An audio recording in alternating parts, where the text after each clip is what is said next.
বৈষম্যবিরোধী ছাত্র আন্দোলন ও হাসিনা সরকারের পতনের পর টালমাটাল অবস্থা দেশের পুলিশ বাহিনীর। একাধিক দাবিতে ৫ আগস্টের পর থেকে কর্মবিরতি পালন করছিল তারা। সুযোগ নিয়ে চুরি, ডাকাতি, লুটসহ দেশের আইনশৃঙ্খলা পরিস্থিতির অবনতি ঘটায় এক শ্রেণীর মানুষ। সম্প্রতি বাংলাদেশে পুলিশ বাহিনীর ইউনিফর্ম থেকে নৌকা লোগো বাদ দিয়ে নতুনভাবে ডিজাইন করা হয়েছে পুলিশের ইউনিফর্ম। কবে থেকে সরকারিভাবে পোশাকটি পরিধান করতে পারবে পুলিশ? পুলিশের ইউনিফর্মটি কেন পরিবর্তন করা হলো? এর পেছনে কারণ কী? আগের পুলিশের ইউনিফর্মের চেয়ে বর্তমান ইউনিফর্মের পার্থক্য কী? এই নিয়ে বিশেষজ্ঞরা কী বলছে? গত ১২ আগস্ট স্বরাষ্ট্র উপদেষ্টা ও আইজিপি সহ সংশ্লিষ্টদের কাছ থেকে দাবি পূরণের প্রতিশ্রুতি পেয়ে কর্মবিরতি সহ সব কর্মসূচি প্রত্যাহার করে কাজে ফেরেন পুলিশ সদস্যরা। বর্তমান ইউনিফর্ম ও লোগো পরিবর্তন নিয়ে উঠে দাবি। সেই দাবির পরিপ্রেক্ষিতে অন্তর্বর্তী সরকারের স্বরাষ্ট্র উপদেষ্টা brigadier general M Sakhawat Hossain ঘোষণা দেন পুলিশের ইউনিফর্ম ও লোগো পরিবর্তন নিয়ে।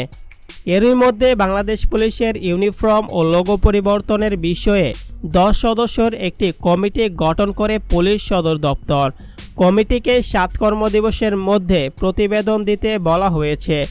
ইতিমধ্যে পুলিশের সদর দপ্তর থেকে নতুন ডিজাইনের ইউনিফর্ম দিয়েছে, যা সবাই পছন্দ করে, আর এটি সরকারিভাবে পুলিশের ইউনিফর্ম হবে বলে ঘোষণা দেন। সাবেক আইজিপি নূর মোহাম্মদ টি নিউজ বিডিকে বলেন, পোশাক লোগো পরিবর্তনে পুলিশের বাহ্যিক বিষয়গুলো না দেখে ভেতরেরগুলো দেখা দরকার। এই মুহূর্তে পোশাক পরিবর্তন করা প্রায়োরিটি কিনা সেটা আমার প্রশ্ন। মানুষ একটা জায়গায় এসে প্রথমে প্রায়োরিটি ফিক্স করে কোনটা আগে কোনটা পরে করা হবে। পোশাক বা লোগো পরিবর্তন করে পুলিশের ভেতর পরিষ্কার করতে পারবেন না। আগে অনেকবার লোগো পরিবর্তন হয়েছে, পোশাক পরিবর্তন হয়েছে, কিন্তু পুলিশ বাহিনীর কোনো পরিবর্তন হয়নি। সাবেক আইজিপি বলেন, বিএনপি ক্ষমতায় এলে চাইবে পুলিশের লোগোর মধ্যে ধানের শীষ লাগাতে। আওয়ামী লীগ এলে চাইবে ওইগুলো বাদ দিয়ে নৌকা লাগাতে।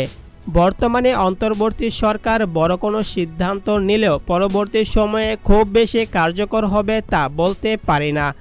অন্তর্বর্তী সরকার থাকে অল্প সময়ের জন্য। তারা পরিবেশ পরিস্থিতি ভালো করবে, যাতে ভালো নির্বাচনের মাধ্যমে সরকার গঠন করতে পারে। এখন জরুরি হলো পুলিশকে স্বাভাবিক কার্যক্রমে ফিরিয়ে আনার পর সাধারণ মানুষের আস্থা, বিশ্বাস নিয়ে কাজ করতে পারে সেই ব্যবস্থা করা।